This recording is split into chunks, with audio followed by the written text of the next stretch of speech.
Subscribe to Storylab for more stories. Now, let's begin this one. Chapter 1. The Foundation Cracks. Bradley Hartman adjusted his tie in the courthouse bathroom mirror, studying the weathered face that looked back at him. 38 years old, with steel-gray eyes that had seen too much and a jaw that could cut glass. He carried himself with the controlled precision of a man who'd spent 12 years in Army Special Operations. The divorce papers in his briefcase felt heavier than the tactical gear he'd once carried through Afghan mountains. Final signatures today, he murmured to his reflection. After 18 months of bitter proceedings, his marriage to Tamara was officially ending. Bradley had met Tamara Doherty at a Veterans Day ceremony 5 years ago. She was working as a physical therapist at the VA hospital, beautiful and seemingly understanding of military life. Their courtship had been a whirlwind. She admired his service record, his stability, his unwavering moral compass. Or so she claimed. The truth emerged slowly. Tamara had married the uniform, not the man. When Bradley left active duty to start his private security consulting firm, the reality of civilian life with a veteran proved less glamorous than she'd imagined. His PTSD episodes, though manageable, irritated her. His loyalty to fellow veterans, whom she deemed losers clinging to the past, became a source of constant arguments. The final straw came when Bradley discovered her affair with Chad Barnard, a smooth-talking real estate agent with a criminal record she'd conveniently omitted mentioning. Chad was everything Bradley wasn't: flashy, reckless, and utterly without honor. Mr. Hartman, his lawyer, Jonathan Benson, appeared in the doorway. "We're ready." The proceedings were mercifully brief. Tamara sat beside her attorney, refusing to meet Bradley's eyes. She'd grown cold and calculating during the divorce, fighting for every asset despite her own infidelity. Bradley had let her have the house they'd bought together.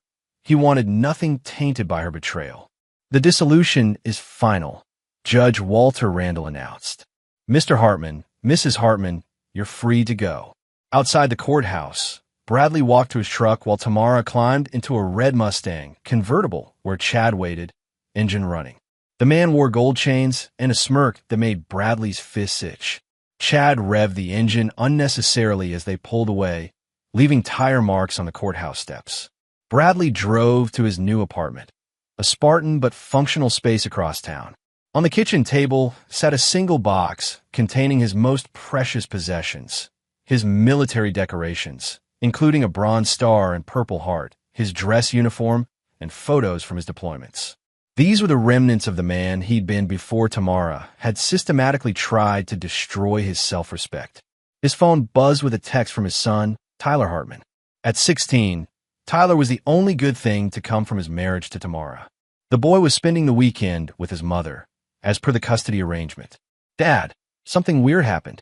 Mom and Chad were acting strange, whispering about something. Chad kept looking at me funny. Bradley frowned. Chad had always made Tyler uncomfortable, but Tamara dismissed her son's concerns. Bradley texted back, "Stay alert, son. Call me if anything feels wrong." That evening, Bradley sat in his apartment reviewing contracts for his security firm. He'd built a respectable business providing protection services for corporate executives and high-value transport. His military contacts and reputation for absolute reliability had earned him steady clients who paid well for discretion and competence. His laptop chimed with an email from Pete Harrison, his former Army buddy who now worked private intelligence. The subject line read, "Background check you requested." Bradley had asked Pete to dig into Chad Barnard's past, ostensibly for security reasons related to his son's safety. Pete's findings were illuminating: multiple arrests for assault, a suspended sentence for drug dealing, 2 failed businesses, and a current marriage to one Grace Reed. A marriage Chad was apparently hiding from Tamara. "Interesting," Bradley muttered, studying the documents. Chad's parole officer was listed as Alejandro Conway, and his current employer was Richmond Property Group, run by Randolph Richmond, a man with a reputation for demanding moral character from his agents. Bradley closed the laptop and walked to his window, looking out at the city lights. He'd spent his adult life serving his country, protecting others, living by a code of honor. That code demanded consequences for those who destroyed what others held sacred. His phone rang. Tyler's name flashed on the screen. Dad! Tyler's voice was tight with worry. I need you to come get me. Now. Chapter 2. The Burning. Bradley arrived at Tamara's house, his former home, in record time. Tyler met him at the end of the driveway, his face pale and hands shaking. What happened, son? Bradley placed a protective hand on Tyler's shoulder. Tyler pulled out his phone with trembling fingers. I recorded it. I was upstairs when I heard them laughing in the backyard. I looked out and saw. He swallowed hard. Chad had your medals, Dad. Your uniform. Everything. The video began playing, and Bradley's blood turned to ice. Chad Barnard stood beside a fire barrel in the backyard, holding Bradley's bronze star up to the light like it was a cheap trinket. Tamara stood beside him, actually giggling as Chad made exaggerated saluting motions. Look at this worthless soldier trash. Chad's voice came through the phone speaker clearly. All these participation trophies for playing Army Man. He tossed the bronze star into the flames. What kind of loser keeps this junk anyway? Tamara's laughter cut through Bradley like shrapnel. He was always so proud of these stupid things. Like anyone cares what he did over there. The video continued as Chad fed item after item into the fire. The Purple Heart Bradley had earned when an IED nearly killed him. The uniform he'd worn when receiving commendations for saving civilian lives. Photographs of fallen comrades who died beside him. Each piece of his honor reduced to ash while they celebrated. Worthless soldier trash, Chad repeated, toasting with a beer bottle. Good riddance to military garbage. Bradley's hands remained steady as he watched, though every muscle in his body coiled like spring. Tyler looked up at him fearfully, expecting an explosion of rage. Instead, Bradley's voice came out calm, almost gentle. Get in the truck, son. They drove in silence for several minutes before Tyler spoke. Dad, I'm sorry. I tried to stop them, but Chad threatened to. You did exactly right by recording it, Bradley interrupted. Never apologize for documenting the truth. Bradley's mind was already working, processing the implications. This wasn't just destruction of property. This was desecration of military honors, a federal crime under the Stolen Valor Act. But more than that, it was a deliberate attempt to destroy everything he'd bled for, everything that defined who he was at his core. At Tyler's request, they stopped at a diner. While his son ordered food, Bradley stepped outside and made 3 phone calls. The first was to Richmond Property Group. Mr. Richmond, this is Bradley Hartman. I have some concerning information about one of your agents, Chad Barnard, that affects your company's reputation. The second call went to the parole office. Officer Conway, I need to report a violation. I have video evidence of Chad Barnard engaging in destruction of federal military decorations. The third call required more delicacy. He reached out to Grace Reed directly, having obtained her number through Pete's research. Mrs. Barnard? You don't know me, but I think there's something important you should know about your husband. By the time Tyler finished his meal, Bradley's phone showed 34 missed calls, a mix of panicked messages from Tamara and increasingly desperate voicemails from Chad. Dad, Tyler studied his father's calm expression. What did you do? Bradley smiled. Not the warm smile his son was used to, but something colder and more precise. I made some phone calls, son. Sometimes the truth needs a little help finding its way to the right people.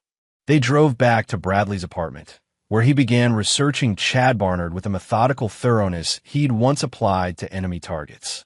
Property records, social media accounts, financial documents that Pete had accessed through less than legal means. Every detail of Chad's life spread across Bradley's dining table like an intelligence briefing.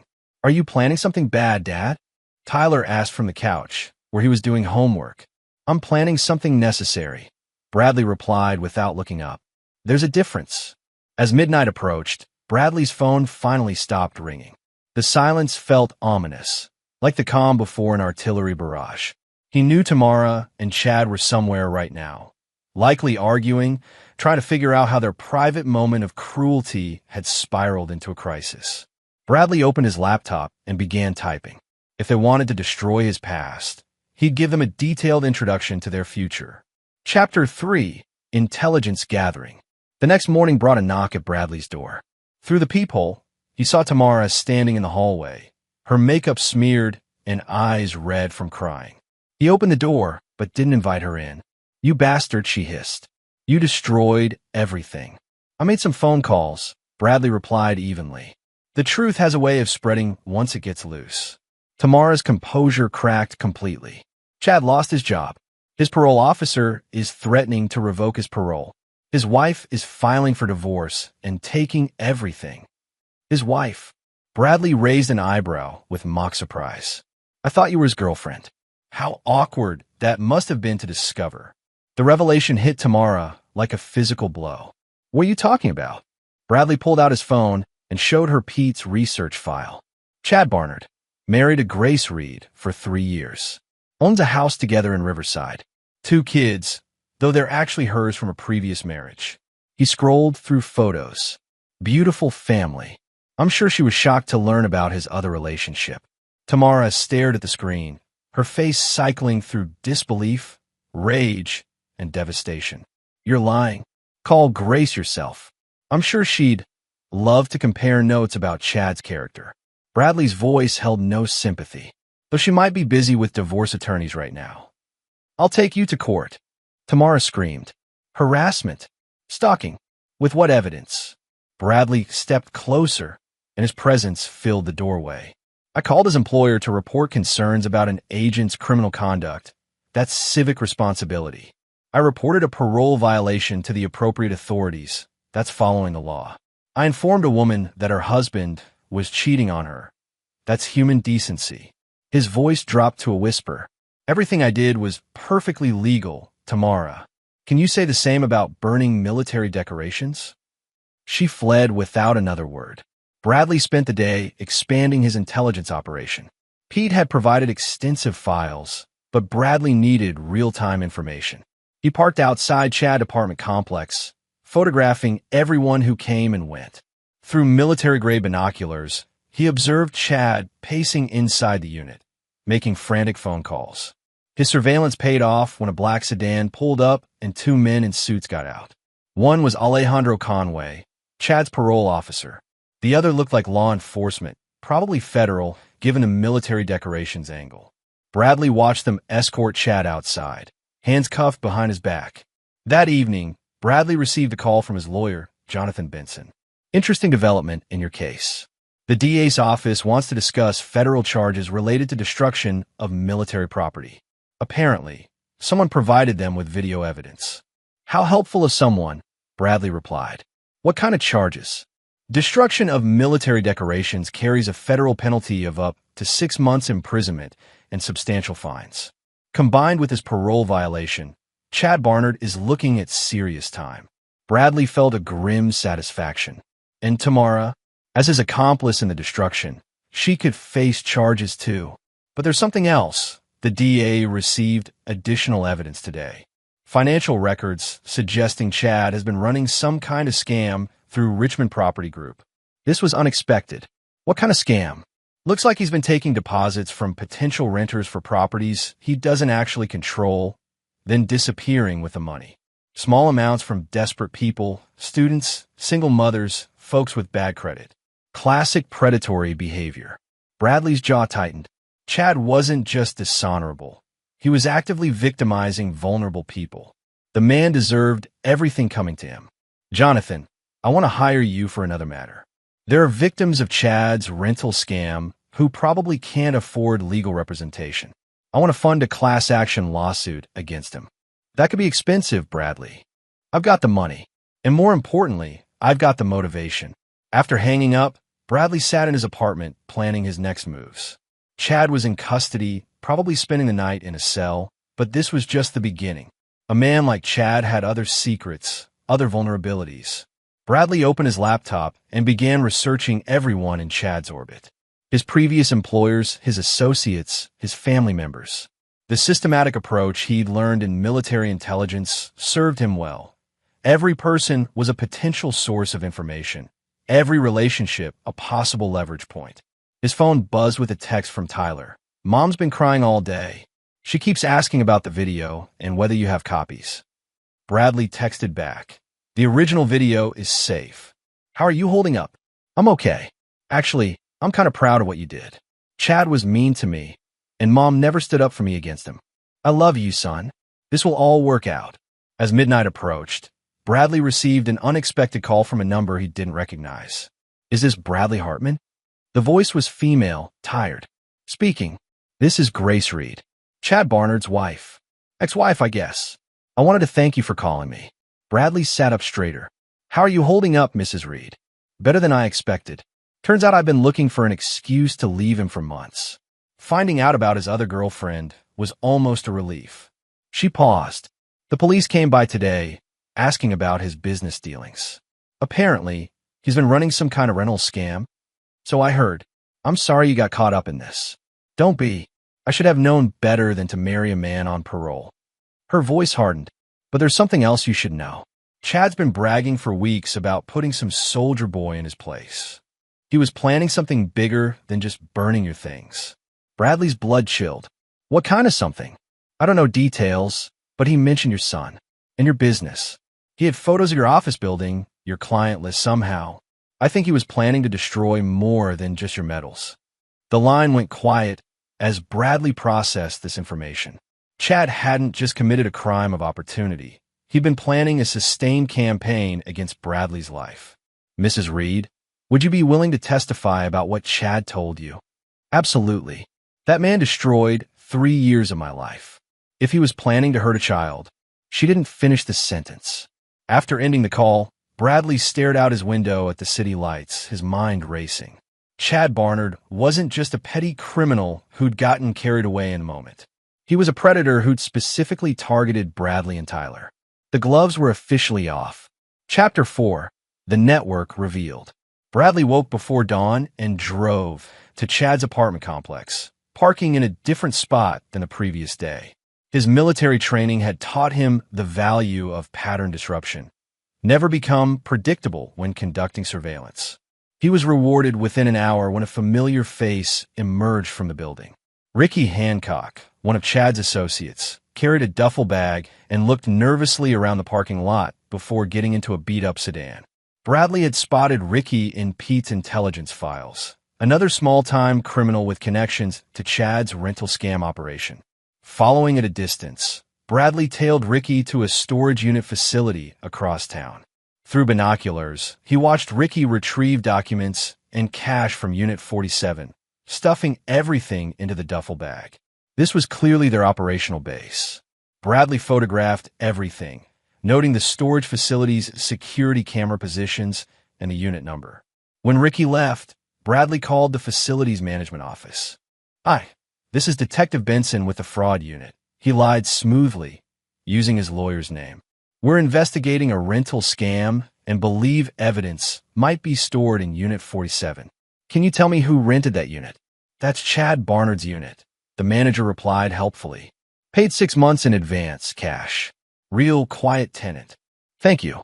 We'll need to execute a search warrant soon, so please don't disturb the unit. Of course, Detective. Next, Bradley visited 3 apartment complexes where Chad's scam had been operating. Posing as a private investigator helping victims recover their losses, he interviewed tenants who'd been bilked out of deposits. The stories were heartbreakingly similar. Desperate people paying $500 to $1,500 for apartments that didn't exist, leaving them homeless and broke. Maria Santos, a single mother of 2, had lost her entire savings to Chad's scheme. He seemed so professional, she explained, tears in her eyes. Show me photos of this beautiful apartment. Said it would be perfect for my kids. When I went to move in, the real landlord had never heard of him. Bradley took detailed notes, collecting evidence for the class action lawsuit. But more importantly, he was building a comprehensive picture of Chad's criminal network. The man wasn't working alone. He had accomplices, money launderers, and possibly protection from someone higher up the food chain. That afternoon, Bradley received a call from Alejandro Conway, Chad's parole officer. Mr. Hartman, I wanted to update you on the Barnard case. He's been denied bail pending his federal hearing, but there's something concerning. He's been making threats against you from his cell. What kind of threats? Specific ones. He knows your address, your business location, your son's school. Claims he has friends on the outside who owe him favors. Conway paused. I'm recommending you take security precautions. After hanging up, Bradley called Tyler's school and arranged for increased security measures.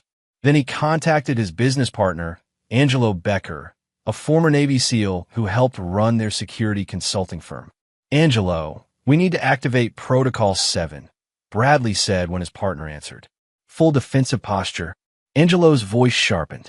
What's the threat level? Unknown actors, possibly armed, targeting me and potentially Tyler. I'll brief you in person. Within 2 hours, Angelo had transformed Bradley's office building into a fortress. Security cameras, reinforced locks, panic buttons, and 2 armed guards who'd served with him overseas. Angelo took one look at the threat assessment and whistled low. This Chad character has some serious connections, he observed, studying the files. His rental scam was sophisticated. Fake corporate entities, laundered money, professional quality, forged documents. This isn't street-level crime. What are you thinking? Organized crime. Local outfit using him as a front for money laundering. The rental scam generates cash they can clean through fake lease payments. Angelo pointed to financial records. Look at these deposit amounts. They're just under federal reporting requirements. Classic structuring. Bradley felt pieces clicking into place. So, when I exposed Chad's operation, you didn't just destroy one criminal's life. You potentially exposed a much larger operation. Angelo's expression grew grim. These people don't forgive and forget, Bradley. They eliminate threats. That evening, Bradley sat in his apartment with all the lights off, watching the street through military-grade night vision equipment. Angelo's analysis had shifted his perspective entirely. This wasn't just about personal revenge anymore. He'd stumbled into something much bigger. His phone rang. Pete Harrison's name appeared on the screen. Bradley, we have a problem. I've been digging deeper into Chad's background, and there are some very dangerous people in his orbit. Angelo reached the same conclusion. Organized crime, specifically the Madden organization. Rodolfo Madden runs most of the mid-level criminal activity in this city. Chad was one of his money-washing operations. Bradley had heard whispers about the Madden crew during his law enforcement consultations. They were careful, violent when necessary, and had corrupted officials throughout the city. Pete, I need everything you can find on their operation. Financial records, personnel files, law enforcement contacts. Everything. This is getting dangerous, Bradley. These aren't small-time criminals. They've killed people for less than what you've already done to their operation. Then we'd better make sure I finish this before they finish me. After Pete hung up, Bradley walked to his safe and removed a pistol he'd hoped never to need again in civilian life. The familiar weight of the Sig Sauer felt both comforting and ominous. His phone buzzed with a text from an unknown number. You cost us a lot of money, soldier boy. Time to pay it back. Bradley typed back. Come and collect. The response came immediately. We know where your son goes to school. Bradley's calm facade cracked for the first time. These people had just made their final mistake. Chapter 5, The Trap. Bradley's military instincts took over completely. Threats against Tyler changed this from a matter of justice to a matter of survival. He spent the night transforming his apartment into a command center, mapping out the Madden organization's known operations and identifying their vulnerabilities. The next morning, he drove to Tyler's school and pulled his son out of classes. Dad, what's happening? Tyler asked as they walked to the truck. You're going to stay with your Uncle Pete for a few days. I'll explain everything later. Pete Harrison lived in a secure compound 30 miles outside the city, a former military logistics expert who'd gone fully off-grid after leaving the Army. His property was surrounded by motion sensors, cameras, and other defensive measures that made it safer than most military bases. This is serious, Pete observed after Bradley briefed him on the threats. The Madden crew doesn't make idle warnings, which is exactly why I'm going to eliminate them as a threat, Bradley replied calmly. Bradley, listen to yourself. You're talking about going to war with organized crime. No, I'm talking about protecting my son. There's a difference. That afternoon, Bradley received a call from Jonathan Benson with disturbing news.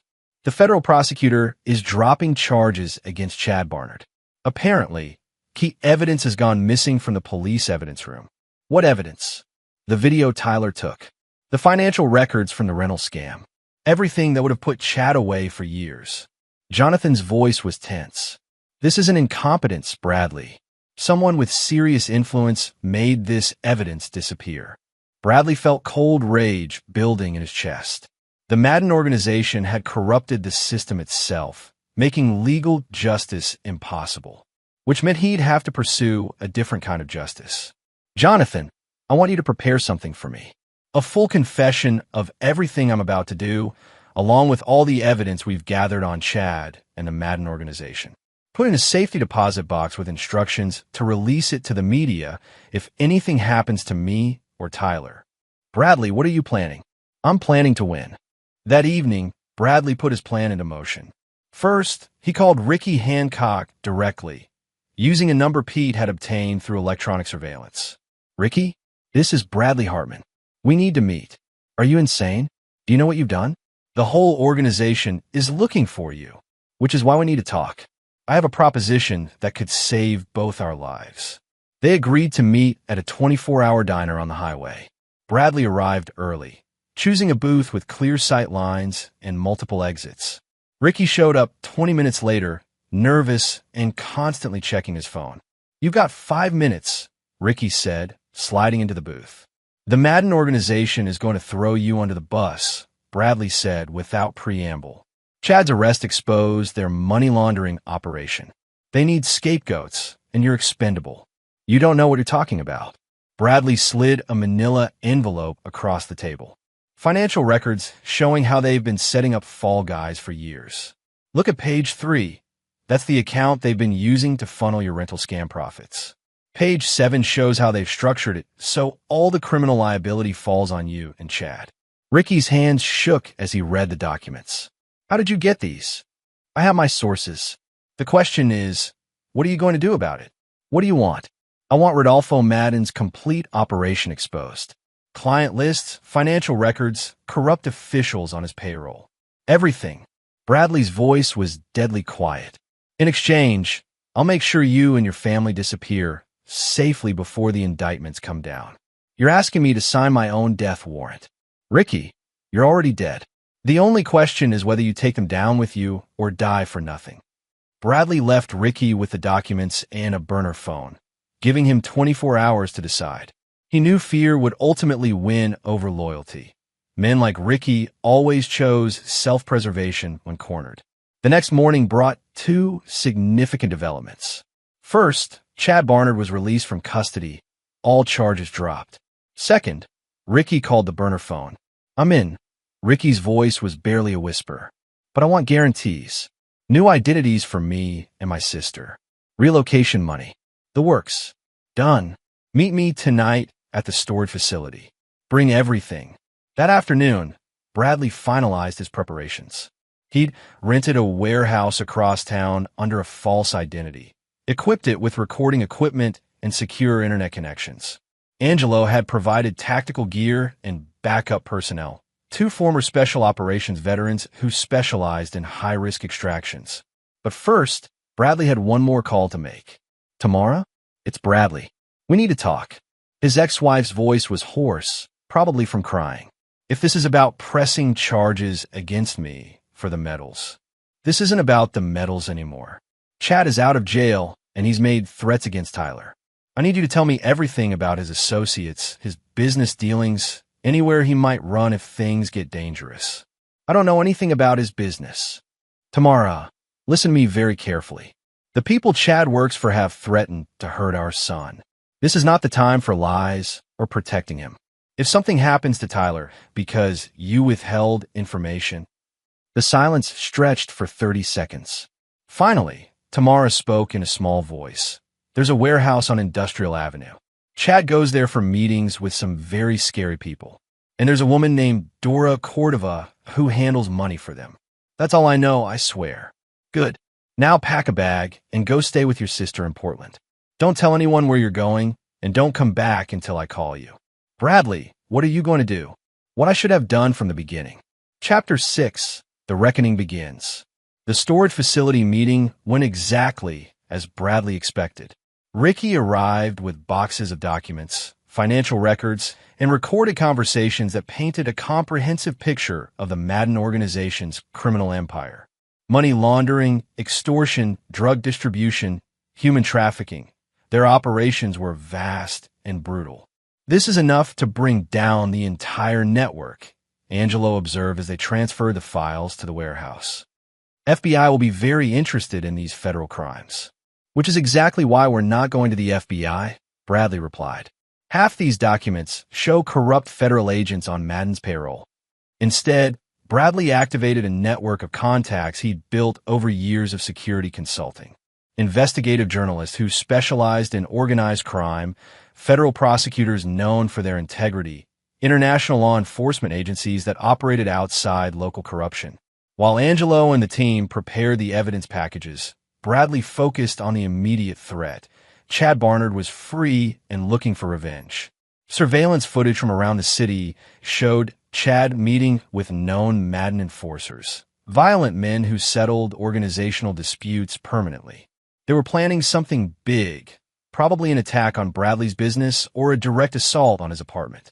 Bradley decided to give them a target they couldn't resist. That evening, he leaked information through criminal informants that he would be alone at his office late that night, reviewing security contracts.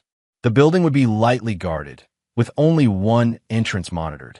It was an irresistible opportunity for men who preferred overwhelming force against isolated targets. Bradley arrived at his office building at 10 p.m., making sure he was visible to any surveillance. Inside, Angelo and their backup team had transformed the space into a tactical nightmare for any attackers. Motion sensors, night vision cameras, reinforced positions, and multiple escape routes. 3 vehicles approaching from the south, Angelo reported through his earpiece. "Looks like 6 men, probably armed." Through his window, Bradley watched Chad Barnard emerge from the lead car, pointing at the building and gesturing to his companions. The other men were clearly professionals. They moved with military precision, checking sight lines and coordinating positions. "They're going to hit the lobby and service entrances simultaneously," Angelo observed. "Classic pincer movement. Let them get inside," Bradley instructed. "I want this recorded from multiple angles." The attack began at 11:17 p.m. Chad's team breached both entrances using bolt cutters and electronic jammers, moving through the building with tactical flashlights and automatic weapons. They clearly expected to find Bradley alone and vulnerable. Instead, they walked into a carefully orchestrated ambush. The first 2 attackers reached the 3rd floor and triggered motion sensors that locked down the stairwells and activated recording equipment. Suddenly trapped between floors, they found themselves illuminated by powerful spotlights, while Bradley's voice echoed through hidden speakers. "Chad Barnard, you are trespassing on private property with intent to commit felonious assault. Your weapons are being recorded by federal surveillance equipment. You have 30 seconds to surrender before this escalates." Chad's response was exactly what Bradley expected: automatic gunfire aimed at the speakers. Angelo and his team responded with precision shots that disabled the attackers without killing them, though Bradley wouldn't have minded if the outcome had been different. Within 3 minutes, all 6 men were on the ground, wounded and immobilized. Bradley emerged from his secure position, walking calmly between the groaning attackers. Chad lay against a wall, clutching a shoulder wound and staring up with pure hatred. "Hello, Chad. I believe you wanted to discuss my military service." Chad spat blood. "You think this is over? Madden has people everywhere. In the police, the courts, federal agencies. You just signed your death warrant." "Actually," Bradley pulled out his phone and showed Chad the screen. "I just broadcast this entire attack live to 17 news organizations and 3 federal agencies outside Madden's sphere of influence." He knelt down so Chad could see his face clearly. "Your boss is about to have a very bad week." The sound of sirens approached from multiple directions. Not just police, but federal agents responding to the live stream of armed criminals attacking a private citizen in his place of business. Chad's eyes widened as he realized the magnitude of Bradley's strategy. This wasn't just about revenge or self-defense.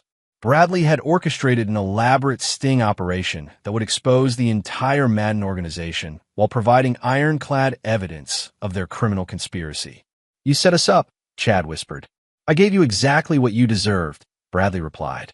"The only question is whether you're smart enough to start cooperating with federal authorities or whether you want to spend the rest of your life in Supermax prison protecting people who just abandoned you to die." As federal agents flooded the building, Bradley stepped outside to watch Rodolfo Madden's criminal empire begin its very public collapse. The evidence packages were already in the hands of investigators. The live stream had been viewed by millions, and every corrupt official on Madden's payroll was about to face very uncomfortable questions. But Bradley's work wasn't finished yet. Chapter 7: The Empire Falls. The media response was immediate and overwhelming.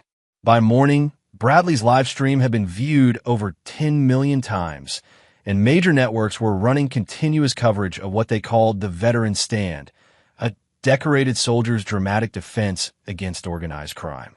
Federal agencies moved with unprecedented speed.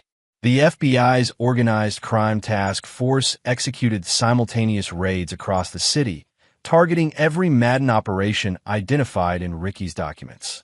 The evidence was so comprehensive that even corrupt officials couldn't slow the investigation. Bradley sat in the FBI field office, giving his statement to Agent Harriet Silva, a career investigator known for her integrity. The recordings from his building showed clear evidence of attempted murder, conspiracy, and organized criminal activity. "Mr. Hartman," Agent Silva said after reviewing the footage, "what you accomplished here is remarkable. This investigation has been trying to penetrate the Madden organization for years." "I just wanted to protect my son," Bradley replied. "Everything else was necessary to achieve that goal." "About your methods?" Silva's expression grew serious. "The surveillance you conducted, the intelligence gathering, the way you manipulated these criminals into exposing themselves. Some of it operates in legal gray areas." Bradley met her gaze steadily. "Are you planning to charge me with anything? Given that you were defending yourself and your family against credible death threats, and considering that your actions exposed a major criminal conspiracy." Silva smiled slightly. "I think the Justice Department will view you as a valuable witness rather than a suspect." Meanwhile, the Madden organization was collapsing faster than anyone expected. Faced with overwhelming evidence and federal charges that could put them away for life, low-level criminals were competing to provide information to prosecutors. Ricky Hancock had become the star witness, his testimony connecting crimes across multiple jurisdictions. Chad Barnard found himself in federal custody, facing charges that included conspiracy to commit murder, armed assault, destruction of military property, and participation in organized criminal activity. His lawyer called Bradley personally to discuss plea negotiations. "My client is willing to provide testimony against the Madden organization in exchange for a reduced sentence," the lawyer explained. "What kind of sentence are we talking about?" Bradley asked. "With full cooperation, possibly 15 years. Without it, he's looking at life without parole. Tell Chad I have a counteroffer. He pleads guilty to everything, serves his full sentence without parole eligibility, and provides complete testimony against Madden. In exchange, I won't pursue additional federal charges related to his threats against my son." "That's not much of an offer." "It's better than what he deserves," Bradley replied coldly. "And it's the only offer he'll get." That afternoon, Bradley received an unexpected visitor at his office. Rodolfo Madden himself, a well-dressed man in his 50s who'd managed to avoid arrest during the initial raids. "Mr. Hartman," Madden said as he entered the office, flanked by 2 bodyguards. "I think we need to discuss this misunderstanding." Bradley sat behind his desk, his hands visible and relaxed. Angelo was monitoring from the next room, but Bradley wanted to hear what Madden had to say. "There's no misunderstanding," Bradley replied. "Your organization threatened my family. I responded appropriately." "My organization?" Madden smiled coldly. "I run legitimate businesses. If some of my associates engage in criminal activity, that's unfortunate, but not my responsibility." "Interesting perspective. I suppose the financial records showing direct payments from your accounts to Chad's operation were just coincidence. Madden's smile faded. Those records were obtained illegally. By whom? I received them from a voluntary informant who was concerned about criminal activity. Everything perfectly legal. They stared at each other across the desk. Two men who understood violence and power, evaluating each other for weaknesses. Let me be clear, Madden finally said. This war you've started has cost me millions of dollars and several valuable associates. I want compensation, and I want world peace and a pony, Bradley replied. We don't always get what we want. Madden leaned forward. I have resources you can't imagine. Political connections, law enforcement contacts, international networks. This isn't over. Actually, it is over. Bradley opened his laptop and turned it toward Madden. On the screen was a live feed from FBI surveillance cameras, showing federal agents surrounding the building. You see, Rodolfo, the moment you walked in here making threats, you became an active participant in witness intimidation. Agent Silva has been listening to our entire conversation. Madden's bodyguards reached for their weapons, but Bradley raised a hand. I wouldn't. This building is surrounded by federal agents with snipers positioned on adjacent rooftops. You came here to intimidate me, but you've actually just handed prosecutors the final piece of evidence they needed to prove ongoing criminal conspiracy. The office doors burst open as federal agents flooded in, weapons drawn. Madden and his bodyguards were on the ground in handcuffs within seconds. As they dragged Madden away, he locked eyes with Bradley one final time. This isn't finished. Yes, it is, Bradley replied quietly. You just don't know it yet. Chapter 8. Justice and Consequences. The federal prosecutions moved with remarkable efficiency. With overwhelming evidence and multiple cooperating witnesses, plea negotiations concluded within weeks.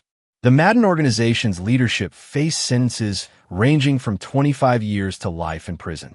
Chad Barnard, facing the choice between cooperation and spending the rest of his life in federal prison, ultimately accepted Bradley's harsh terms. He pled guilty to all charges, receiving a 30-year sentence without possibility of parole. His testimony helped convict 17 other members of the criminal organization. But Bradley's most satisfying moment came during Chad's sentencing hearing. Allowed to give a victim impact statement, Bradley stood before the federal judge and spoke with quiet authority. Your Honor, Chad Barnard didn't just burn my military decorations. He attempted to destroy everything I've built my life on: honor, service, protection of family. Bradley's voice carried throughout the silent courtroom. But in trying to break me, he revealed his own weakness. He showed that he has no understanding of what real strength looks like. Chad sat at the defendant's table, unable to meet Bradley's eyes. Military decorations can be replaced, Bradley continued. The Army will issue new medals to replace the ones Mr. Barnard destroyed. But what can't be replaced is character, integrity, and the courage to stand up for what's right. Those are things Mr. Barnard will never possess, regardless of where he spends the rest of his life. Judge Walter Randall, the same judge who'd finalized Bradley's divorce, looked directly at Chad. Mr. Barnard, you targeted a decorated veteran and a child. You participated in organized criminal activity, and you showed complete disregard for the law and basic human decency. The court sentences you to 30 years in federal prison without possibility of parole. Tamara attended the hearing but sat in the back row, avoiding eye contact with everyone. After the sentencing, she approached Bradley in the hallway. I'm sorry, she said quietly. For everything. The divorce, Chad, burning your medals. I was angry and stupid, and I let him manipulate me into doing terrible things. Bradley studied his ex-wife's face, seeing genuine remorse for the first time in years. Tamara, you made your choices. Chad made his. The consequences belong to both of you. Are you going to press charges against me for helping him burn the medals? No, Bradley replied. Tyler needs at least one parent who's not in federal prison. Tamara's eyes filled with tears. Thank you. Don't thank me. Be better. For Tyler's sake. The civil lawsuits concluded even more favorably. Jonathan Benson's class action suit against Chad's rental scam operation resulted in a $2.3 million judgment for the victims. Though Chad had no assets to satisfy the judgment, the Madden organization seized funds provided compensation for most of the people who'd been defrauded. Maria Santos, the single mother who'd lost her savings, received enough money to put down payments on a real apartment and start rebuilding her life. Bradley personally delivered her check, finding satisfaction in turning Chad's crimes into something positive. "Mr. Hartman," Maria said through tears, "you gave me back my future. How can I ever thank you?" "Take care of your children," Bradley replied. "That's all the thanks I need." The media attention continued for months. Bradley became a reluctant symbol of military veterans fighting back against a system that failed to protect them. He received interview requests from major networks, book deal offers, and speaking invitations from veteran organizations. He turned them all down. This had never been about fame or recognition. It had been about protecting his family and ensuring that bad people faced appropriate consequences. The only interview he accepted was with a small veterans magazine, where he delivered a simple message. Sometimes the system fails, and good people have to step up and do what's right. Every veteran understands that duty doesn't end when you take off the uniform. Chapter 9. Honor Restored. 6 months after Chad's sentencing, Bradley stood in his office looking at a package that had arrived that morning from the Department of the Army. Inside were replacement medals for everything Chad had destroyed. The Bronze Star, Purple Heart, campaign ribbons, and unit citations that represented 12 years of honorable service. Tyler sat across from his father's desk, now 17 and preparing for his senior year of high school. The boy had grown considerably during the ordeal, showing maturity and strength that made Bradley proud. "Dad," Tyler said, examining the new medals, "do these mean as much to you as the original ones?" Bradley considered the question carefully. The medals themselves are just metal and ribbon. What they represent, the actions, the sacrifice, the commitment to something bigger than yourself that can never be burned. Chad thought he was destroying your past. Chad never understood that a man's past isn't something you can destroy. It's something you carry forward. Bradley picked up the Bronze Star, remembering the day he'd earned it pulling wounded soldiers from a burning vehicle. These medals honor men who didn't make it home. Chad burned the symbols, but he could never touch their memory or the obligations those memories create. Tyler nodded seriously. "Is this really over now?" "The legal part is over. Madden and his organization are gone. Chad will spend most of his life in prison. The people they hurt have been compensated." Bradley paused, but the bigger lesson isn't over. You watched an honorable man get attacked, and you saw how he responded. That's something you'll carry with you for the rest of your life. What did I learn? That strength isn't about avoiding conflict or letting people walk over you. Real strength is about protecting what matters, standing up for what's right, and making sure bad people face appropriate consequences. Bradley's voice carried the weight of hard-earned wisdom. But most importantly, you learned that your actions define who you are. Chad chose to be a destroyer. I chose to be a protector. The phone rang, interrupting their conversation. Pete Harrison's name appeared on the screen. "Bradley, you need to see the news. Something big just happened." They turned on the television to find a breaking news report about a federal investigation into corruption in the local court system. The anchor was explaining how wiretaps from the Madden case had exposed judges and prosecutors who'd been taking bribes to dismiss charges against organized crime figures. 3 judges have been arrested, including the one who initially dismissed charges against Chad Barnard, the reporter explained. Federal investigators say this corruption network operated for years, allowing dangerous criminals to avoid prosecution in exchange for cash payments. Bradley smiled grimly. Even months later, his investigation was still producing results. The evidence he'd gathered didn't just destroy one criminal organization. It was cleaning up the entire system that had allowed them to operate. Angelo appeared in the office doorway. "Thought you'd want to know. Our security consulting business just received 3 new contracts. Apparently, taking down organized crime is good for our reputation." "We're not taking any victory laps," Bradley replied. This was about family, not business. That evening, Bradley and Tyler drove to the military cemetery outside town. They walked among the headstones until they reached a section dedicated to Bradley's unit from Afghanistan. Several of his fellow soldiers were buried there. Men who died beside him in conflicts most civilians would never understand. Bradley knelt beside the headstone of Sergeant Ian Kramer, a 24-year-old who'd been killed by the same IED that had earned Bradley his Purple Heart. "Ian," Bradley said quietly, "I wanted you to know that the medals are safe. Someone tried to destroy them, but they couldn't touch what they really represent." Tyler stood silently beside his father, understanding that this moment was about more than replaced decorations or legal victories. This was about continuity, honor, and the eternal obligation that survivors carry for the fallen. As they walked back to the truck, Tyler asked, "Dad, would you have done anything differently?" Bradley considered this carefully.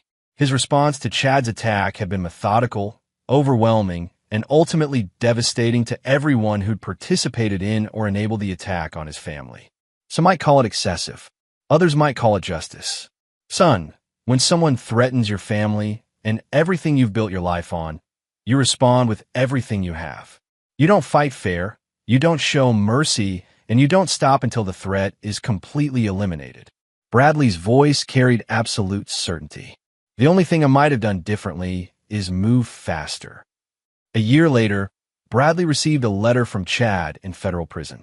He almost threw it away unopened, but curiosity got the better of him. "Hartman," the letter began, "I've had a lot of time to think about what happened. You destroyed my life, my freedom, everything I had. I know I'm supposed to feel sorry or repentant, but mostly I just feel stupid. I underestimated you completely. I thought you were just another washed-up soldier who'd be easy to break. Instead, you turn out to be the most dangerous enemy I ever made. I guess that's what I get for burning a warrior's medals." "Chad." Bradley folded the letter and put it in his desk drawer. Chad still didn't understand the real lesson. This had never been about Bradley's reputation or personal honor. It had been about protecting Tyler and ensuring that predators faced consequences for their actions. The medal sat in a place of honor in Bradley's office, representing not just his military service, but his commitment to the principle that good people must be willing to fight back when evil people threaten what matters most. Tyler was accepted to West Point that spring, following in his father's footsteps of service. At his graduation party, he raised a toast to his father, "To Dad, who taught me that honor isn't something other people give you. It's something you earn every day by standing up for what's right, protecting the people you love, and making sure bad people face appropriate consequences."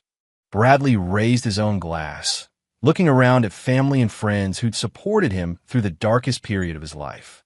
"To all of you, for reminding me that strength comes from community, justice comes from persistence, and sometimes the best way to honor the past is to fight for the future." As the evening wound down, Bradley stood outside his home looking up at the stars. Somewhere in federal prison, Chad Barnard was beginning year 2 of a 30-year sentence. Rodolfo Madden and his organization were serving life terms. The corrupt officials who'd enabled them were facing their own justice. Tyler would soon begin his journey as a military officer, carrying forward the values Bradley had fought to protect. Tamara had rebuilt her life and was working as a counselor helping other women escape abusive relationships. The medals Chad had tried to destroy had been replaced, but more importantly, the principles they represented had been vindicated. Sometimes the system failed, but individual courage could still make a difference.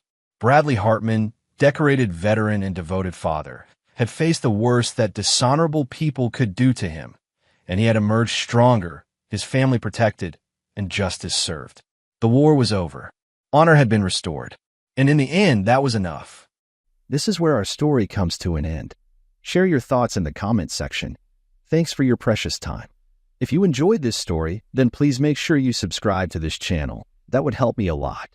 Click on the video you see on the screen, and I will see you there.